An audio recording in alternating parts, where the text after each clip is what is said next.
set standards.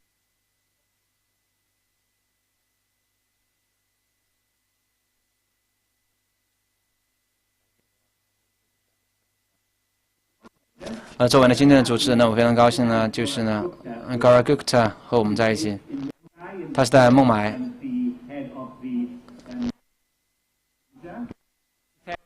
Gaurav is a man, many different hats, and with first-hand experience, both in the fair and ethical trade itself, but also as wide a range of activities as the lighting market, mining industry, and land negotiations, or climate change.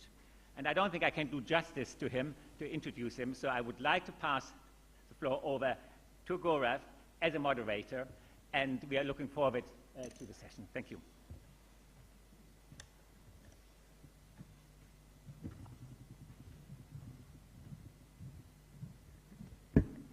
Good afternoon, everyone, and thanks for the introduction.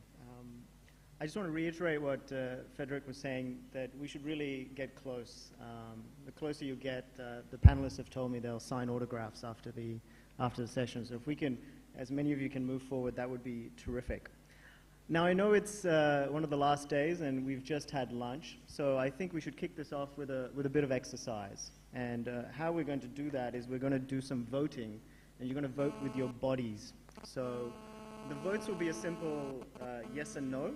And a yes, you have to stand up. A no, you can stay seated. So some of you may actually want to say no, and some of you may just be plainly lazy. But let's see how this goes. As you know, we're going to talk a lot about ethical markets, and standards are going to feature heavily in that. So I have 3 questions for the audience, and I think that it will really help the panelists to understand where you're coming from.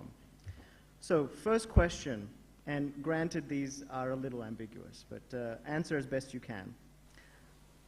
In the last 3 months, did you choose one product over another because you felt that it was more fair and ethically made?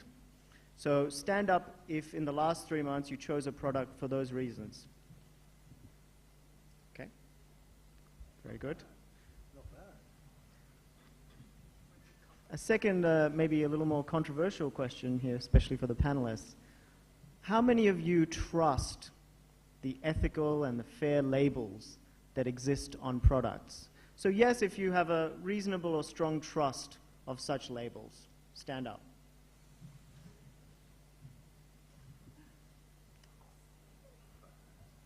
I think you still have some convincing to do. Okay, thank you.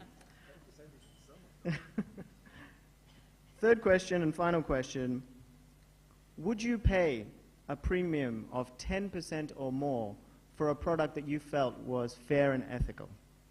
So stand up if yes, you would pay more. It's clearly a bit of crossover between the same people. Okay, great. That's all the exercise you're going to get. Now, I've been introduced as a moderator, and a moderator should be neutral and moderate. Is that anything on? Okay. It should be neutral and moderate.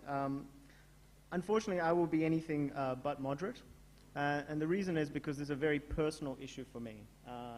And I'm wearing a very different hat today, which is that I spent 3-4 years in India starting businesses that I thought would be around ethical markets, and I want to quickly present those in 2 minutes because each of them presents a challenge to the panel, and by the end of this I'd like that challenge to be answered. So let me start this off. The first thing I got myself into was a fair and ethical fashion brand, where we launched a brand simply on the basis of helping artisans reclaim some of their lost ground because of digital media. So we hired a lot of painters, and we also made all of the products, all of the fashion products, out of organic cotton. And the idea here was that in India, most of the organic cotton is sold overseas. Actually, all of it is sold overseas. And we